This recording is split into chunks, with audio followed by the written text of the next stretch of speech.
Hello everyone, welcome to this Patreon exclusive video. I guess the very first exclusive DF Retro Patreon video, isn't it, John?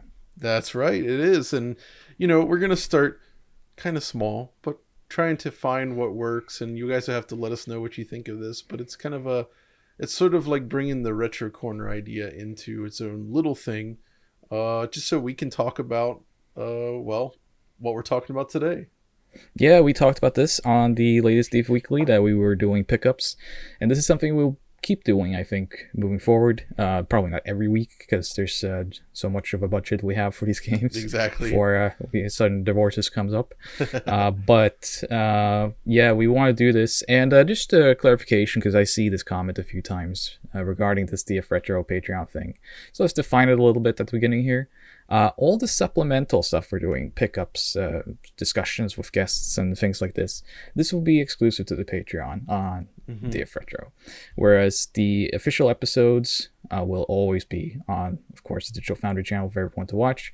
You might be seeing them a little bit earlier if you're a supporter, but we'll define all this when the revamp comes out. Exactly. So yeah, I have to admit, John, you asked me today, like, when are we recording this pickup video? And I was napping at the time. I'm over 35 years old, so this is part of my survival instinct now. Yeah. So I'm a little bit out of it, but I did luckily keep my picks here on my desk the entire week, waiting Perfect. for us to record this. So I have dusted them and they're ready to talk about these. They're nice So why and don't you clean. start with the first one? I think Sure. we're doing 5, right? Yeah, we each got five. So all of these came in the last week or so, a week or two, and I'm starting with this one, which is Sonic Pocket Adventure for the Neo Geo Pocket Color. So Which you talked about. I've owned this before on cartridge only, and it was I've always had just a cart, but I've really wanted to get this full box set here. The complete Whoa, box look at that. version. To get the manual in here, full color manual, and all that. It's like a gatefold opening. It's a really interesting design, I think, and it's this particular copy was in extremely good shape. It almost looks kind of new. So yeah, I was really excited to get this. It's sort of like the best of. It's a weird mix. It's like Sonic 2 meets Sonic 3, where it's got a lot of the music from Sonic 3, which oddly enough has been such a trouble spot for the series. And it's got a lot of level themes based on Sonic 2, but the levels themselves are all kind of new and different. So it's a really cool game to check out. Let's clear up something though. Yeah. Sonic Pocket Adventure is not the same as the N-Gage game. No, no, no, no. The N-Gage game is based on Sonic Advance, which Exactly. is the first Game Boy Advance title. This game has never been released elsewhere as far as I know. I don't think so, no. So it remains exclusive to this system. I'm sure someone is going to comment and say like it was released on like iMode phones or something like this. But on other handheld consoles, I don't think it ever got a release. But I do sometimes see the claim that the N-Gage game and the Pocket Adventures is the same, which No, definitely not. It And this is is a not. weird one because it's like Sega plus SNK licensing. Yeah. So it's kind of and I guess it was developed by Dimps, I think. So it's kind of Yes, this it was. complicated mess of a game in terms of where all the licenses go and how you can re-release it. So yeah. It could be a good candidate now though, because Neo Geo Pocket is back. They're doing these compilations, and Oh, yeah. I think generally there's kind of like a nostalgia wave for this rather limited but awesome library. So I could see it ending up on the Switch maybe. Yeah, definitely. That would be Sega great. isn't really against doing these kind of co-ops, so I Yeah. could see them trying to figure it out. Let's hope. So let's hope. It's All a right, great so, game. So what about you then? What's your first pick? Right. So lately I've been playing a lot with the PS1 Digital Oh, yeah. from Dan Kuntz, and amazing hardware, of course. Incredible, yeah. And I've really been into the PlayStation library. I've been playing it so much since you and I did that review for the PS1 Digital. I've just been falling back in love with the whole era of Saturn and PlayStation 1. Love it. And one of the fascinations I have just picking up Japanese copies of games that I played in PAL format when I grew up. Obviously, being from Europe, and PlayStation came out, we only got PAL games. And the first one I'm going to show you is one that is very fascinating. It is Blood Factory Oh, that's right. from Gremlin Graphics. Now, I think most people would remember this as Loaded, which was in Mm-hmm. fact one of my favorite games in the early PlayStation era. You and I played it again recently, and were mortified by single-digit frame rates and various other Yeah. issues. But when I grew up and played this, I mean, this was for me at least, um, kind of the Contra of PlayStation. This is kind of where I wanted Contra to go, or Probotector for me. I mean, Probotector is the legit version of Contra. So yeah, I always wanted to get this. I knew about this many years ago because of the box art, and they changed the name to Blood Factory. It does say Loaded as well, though. So I guess I that's the like the subtitle. name. I love that art, though. That's awesome looking. I have to Yeah, admit. the art. I was not familiar with the artist, but my boss at my company, Chris Ling, had some familiarity with him. It is by Yasuo Kojima, and I'm not familiar with this Ah, name, but apparently some sort of industry person that Chris at least had some familiarity with. So yeah, the box art, very cool. Maybe I'll include a high-res picture of it in the Patreon post. that would be excellent. So John, number 2. Yes. So, number two for me, it is Hook. Yes. So Yes. I love this game, but I've only ever had a loose cartridge, and it was kind of like Sonic, but it was the Japanese Super Famicom version. But I saw this pop up in Germany in an auction, and I was like, "Oh man, I'm gonna put in for this because it's the U.S. version." And I got it, and I just played through most of the game last week, and whew, I still love this game. It's so good. Let Let me do a small jump cut here and see if I can find something related to Hook, just so we can Oh hook yeah. this up. Jump cut. So yeah. Welcome back to our new show here. Yes. It's the Hook Show. It's the Hook Show, and yeah, you and I both, since like this game came out, have loved this game. I played it on the Super Nintendo, much like you. There is a Genesis version, not. It's not as It's a good. little bit. No, the Sega CD version is interesting because it has the actual John Williams music, and it does, of course, have the unofficial sequel Sky Blazer, which is the same developer and Yeah, the same we mechanics. should note this was created by Ukiyote and Ukiyote did also Spawn on Super Nintendo. Punky Skunk or Coolie and Skunk. Punky Skunk, So which you yeah, can learn a lot more about on DF Retro. That's right. But yeah, so you and I have had a fascination for this game, and quite recently I was just looking up information and browsing around, and I found this. The Japanese Super Famicom Hook Encyclopedia. That's This exists. it's about the game, isn't it? It's a full guide. It's also a comic book. Oh my god. There is also, and I will scan this and I will send it to the proper authorities. But there is developers interviews Whoa. about the creation of Hook, and they also do talk. the Yeah. interview with the development So- staff. So they actually do talk about various things, including what comes next, which would then be, I think, Sky Blazer is the name in Yeah, the US. I was a big Yeah. fan of Sky Blazer even back in the day, and I felt like I was the Yeah. only one that knew about it because nobody else talked about that game, but I loved it. I know, right? And it's so good, and it all comes from Hook. So Yeah, you can even see Yeah. it has like Hook has the overworld map. It has like a lot of similarities. Like Hook is a slower game, but I think it has a good pace to it, especially when you understand it does have a run button. So don't just Yes. walk in Hook, you run. you were So- wrong, GameSack. It is not slow. So no, Hook, and I think the idea, based on what I'm reading, was that had the movie been more successful, Sky Blazer probably would have been something different. Yeah, and let's just say real quick, the movie is good. Like I don't know- love the I movie. don't know what people have against that film. Even Spielberg mean- himself doesn't seem to like it, but I think it's a very Yeah. whimsical, fun movie. It sort of loses a bit of momentum when you go into the dream world. A little bit. But for me, we were young at the time when that came out. We were like entering our teens. Yeah. So it was still very fun. Rufio was awesome, and Rufio's great. Hook himself is excellent, I thought. Like, people criticize him for being a little bit too slapstick, but I thought it was the perfect blend he's great. of like he's terrifying but also funny. And it's a really nice balance that I think it feels very Spielberg still to me. Like, he's a prototype M. Bison from the Street Fighter movie. yeah, actually, exactly. He's that kind of villain. I love it. So yeah, this is the first episode of the Hook series. We'll be back next week with more Hook. But I think, were you the one showing the game? Or I was, so it's your turn. Okay. What's next? My turn. So the next one I have is actually based on a manga. It's also on the PlayStation 1. This will be a recurring thing, but Shura no Mon, which is based on a manga. Okay. And is a 3D fighting game, which has this kind of weird, non-textured look. It's very smooth.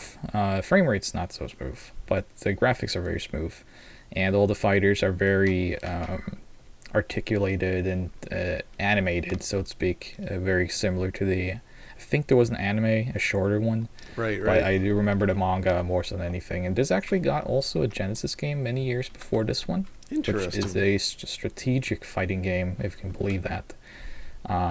It's not the greatest game or anything, but somehow I have a love for 3D fighting games that were not really successful. I know you do. I have a love for games that are not successful. So what about didn't there was like Fighters? It's the one that's published by Taito that has the Zuntata soundtrack. It's like Fighter Impact or something. A Fighter's Impact. I have that too. Yeah, that's another one. That's actually quite good. That's very smooth, and I like that soundtrack. Yeah, great soundtrack, cool combo system. Yeah, but that was actually a somewhat big deal for Taito that it didn't have an actual impact. No pun intended. Because they did put a lot of resources into that, and I think there was a thought that they could have their own 3D fighter on the market, and it didn't work out. So cool. But yeah, not much to say about it. It is a simple 3D fighter. If you're into just checking out weird, quirky anime fighters, check it out. All right. So I guess we move on to the next one then. In this one, there's nothing else to do. Since we're talking anime, I'm gonna hold up Devastator for the Mega CD, which is also based on an anime called D1 Devastator, if I recall, which was kind of a short run series in Japan about like a bullet train or something. It was an OVA, so it had 2 VHSs. It was released by Media Blasters in the US. Excellent.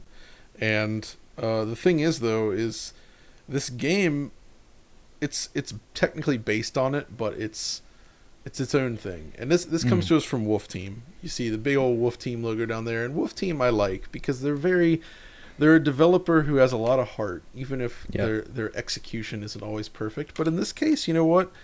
I actually think Devastator is one of their better games. The core gameplay is actually pretty solid, and it sort of alternates between like these platforming sequences and then more like shooter sequences.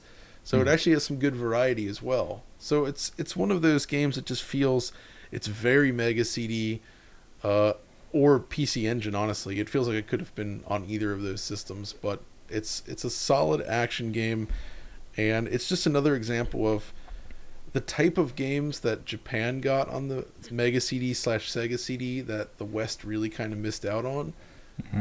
And you didn't see a lot of focus on FMV. There was just a lot more stuff like this, where you have some cool animated sequences combined with some ambitious game stuff and nice soundtrack and all that, and it works. So it's a cool game. Wolf Team to me is like Data East. It's just like they're good, dependable, fun like developer that generally you're gonna have fun with their games, but it's never gonna change your world or anything. They're always it's just gonna be to there. Above average, you know. So, but I do have a lot of love for them too. So likewise, and I do have that game, and I do absolutely like it. So it's cool. Well, sad to say, it's only down from here, John. Uh-oh. I got Lone Soldier, the Japanese version. This was only released Whoa, is it Mr. T? No, wrong skin color. But this is a game by... Who did this? Telstar? Telstar. Telstar? Yes. This was only released in Europe, and this is interesting for two reasons, or three. It's one of the worst games you ever played. Number one reason, but it was only released in Europe and Japan. Never got a US release. Oh, It's quite strange. Pre out there storyline. It's a third person action game with a lot of like 2D assets just like squiggling around the playfield. But the more interesting thing about this was that this is the very last game that would get the Pro Protector treatment, because in Germany, oh, Lone Soldier was released with a robot makeover. no way. So this was after Turok, and is the very last one. And if you check your mailbox in a few days, you might actually see a certain robot in your mailbox, John. But yeah, this is a game I've always had a fascination for. I also have the PAL version from back then. I bought it for like The robots. $2 at a flea market because it just looked terrible, and I was proven right. But I have the Japanese edition because this runs certainly Better. not at 60, but it runs a little bit better. I think it runs at 30, whereas the PAL version runs at 25. Yeah. Yeah. So rather 30 than 25. All right. So moving on, number 4. This is the Legend of Hero Tonma, Yes. which is a very cool IRIM game. A fun platform title. It was originally in the arcades, and it got a really super impressive PC Engine port. It's not it's not a cheap game, but I managed to find a good deal on it, so I finally picked it up. But what I didn't realize beforehand was that this is one of the few games on the entire system that actually runs in the system's higher resolution mode. So it's okay. actually like 352 pixels wide, so it's like 352 by 224, which is kind of higher than any platform game, I think, on the Super NES, and certainly more than even the Mega Drive. So the second you load it up, it just has this clarity to the graphics that feels very different from your typical PC Engine game, and makes it does feel like an arcade game somehow. And in some ways, I actually think it looks better than the arcade game, because of the way they outline the character in the arcade. He looked a little bit more cherubic in the arcade, and I think his character sprite is just better in the PC Engine version. So it's kind of a cool action platformer. It has shades of Adventure Island, but with more, a little bit more exploration, a little bit more like platforming, and you're not like locked into always moving. But it has that kind of like projectile attack system, and you're just kind of facing things in this cool world. So yeah, neat little game for the PC Engine. Yeah, I always liked the arcade version, so I never played the PC Engine version, so I'll have to try that when I'm at your place. Definitely. So what's up for you? So my number 4, again, we're going to 3D fighters. I have the Critical Blow from Banpresto on PlayStation. Oh yeah. Trying not to get so much glare on this, but I know it's hard. it is a high budget production here. But yeah, Critical Blow is another one that not too many people know of it, but I think this is one of the better kind of unsung 3D fighters on the PlayStation. It runs at a very smooth frame rate, which would be in your alley. Ooh. And has like really cool character designs. There's not much to it, really. It plays a little bit more like a Street Fighter than a Tekken. Interesting. And it retains a lot of kind of color usage from a 2D game. I always felt like this probably should have been 2D rather than 3D. But I always liked this. Never picked it up over all these years, and finally just found like a super cheap copy. So I was like, all right, Critical Blow, number 4. That really is like it. your Critical Blow. It is For this certainly. video. It probably is, considering. All right, final one. It's one of the most successful games, I think, that nobody in the West has played. Not nobody, but you know, it's Tengai Makyo 2. Yeah. So that's this one is Manjimaru. So this is a series I've always wondered about. I'm not an expert on Tengai Makyo, but these popped up recently, and I felt emboldened by having recently completed Ys 4 on the PC Engine. I was like, okay, I can actually get through these things now. So I Yeah. was like, let's do it. Let's try another RPG and grab this one. And the first impression is that it's kind of it feels expensive and like I think super it high tech. was. I mean, I have quite a lot of knowledge of Tengai Makio in general, and I think Tengai Makio 2, if I'm not mistaken, it must have been the highest budget game of all time during I, its you lifetime. I exact mean, during that time, because it is an incredible technical achievement. There's so many voice actors in it, which is very expensive, And then the and just music, if man. When I first booted it up, and yeah, it's like, wait a minute, I recognize this style, and it's Hisaishi from yep, the Studio Ghibli films. So hmm they got him to do songs for this game as well as some other composers as well.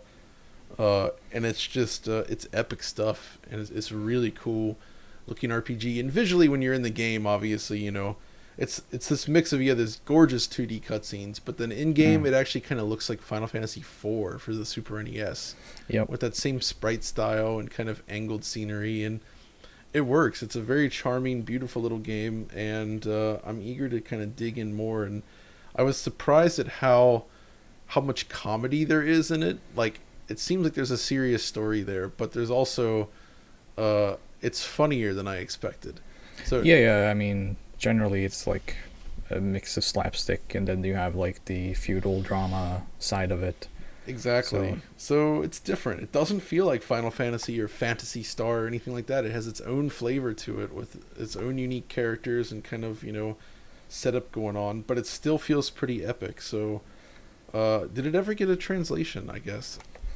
no, it never got, and I think this was one of the kind of downfalls for the series because it still exists in shapes and forms. There's been remakes, Yeah. primarily, but there's also like a DS game, and I PS2, there think was a PS2 game. PS2. There's a PSP port, Oh yeah. things like this, and there is a few sequels. But there was announcements of Tengai Makio 1 and 2 being translated back in the day, and that was apparently going to be handled by Working Designs, or at least they had talked about doing Right, it, right, right. which would have actually been the perfect fit because I Working agree. Designs like to inject humor Yep. into their games, whereas this already has it kind of in spades.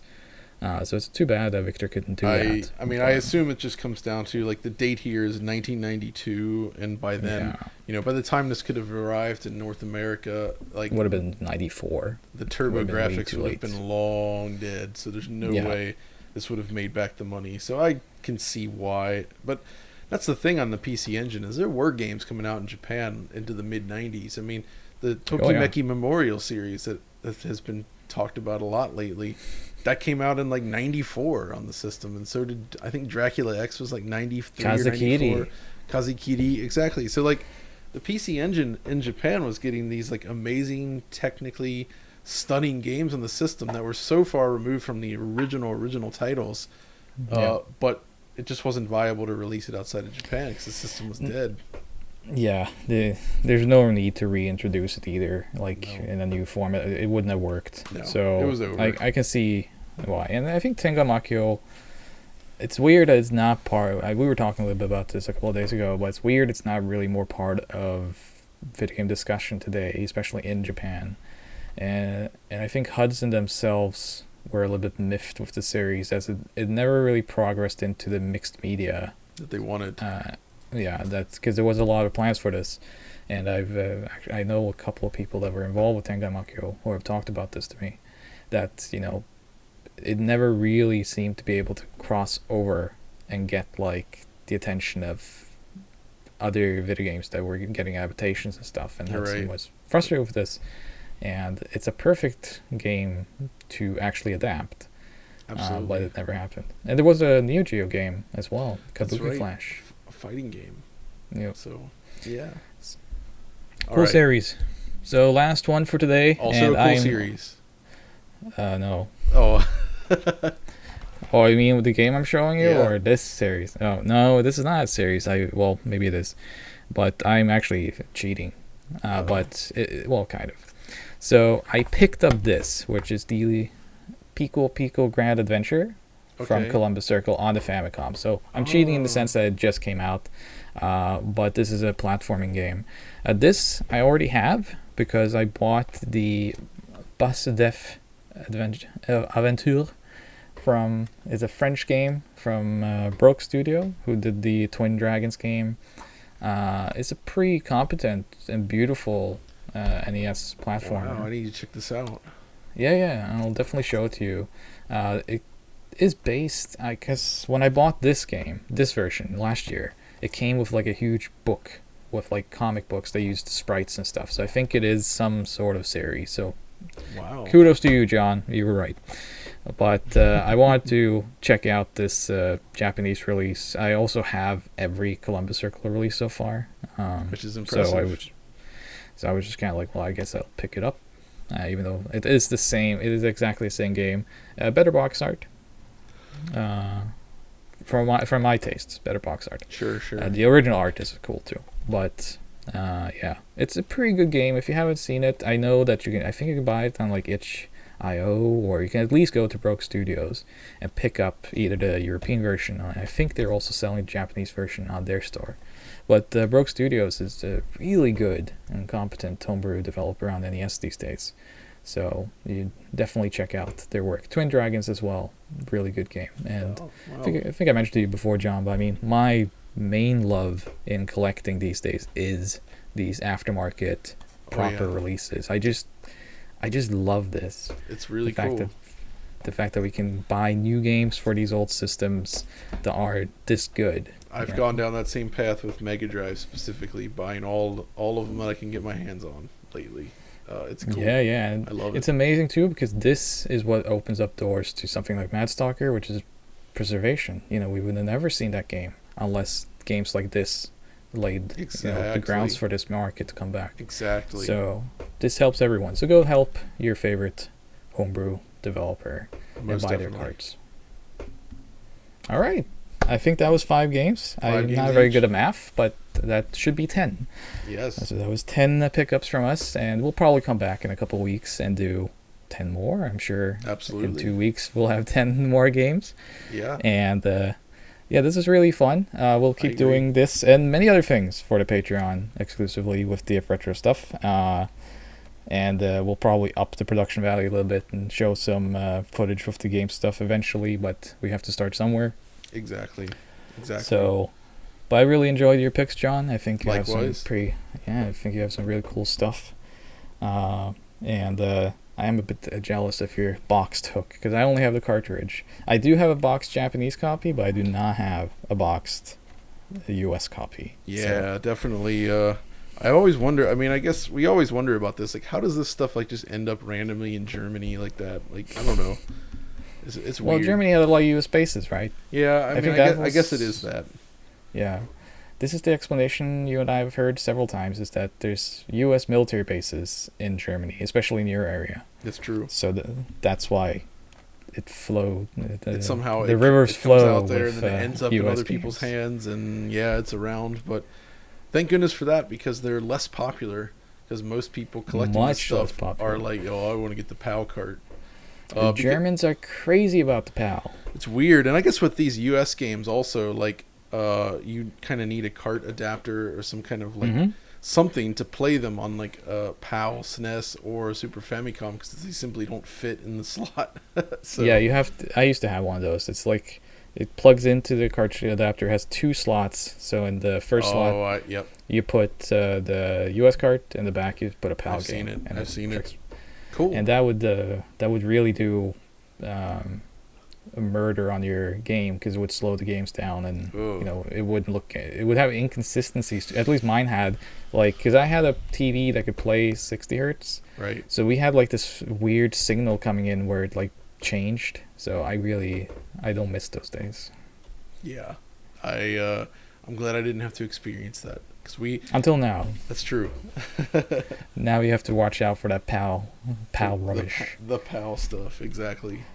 But if you want to play Lone Soldier, you have no other choice. You have to either go Japanese or go PAL. Go PAL. So, all right, John, that was fun. And for all you Patreon supporters, thanks so much for supporting us and joining us in this continuous revamp that we're doing. There will be much more, of course, and I think all the details, all the plans will soon be revealed.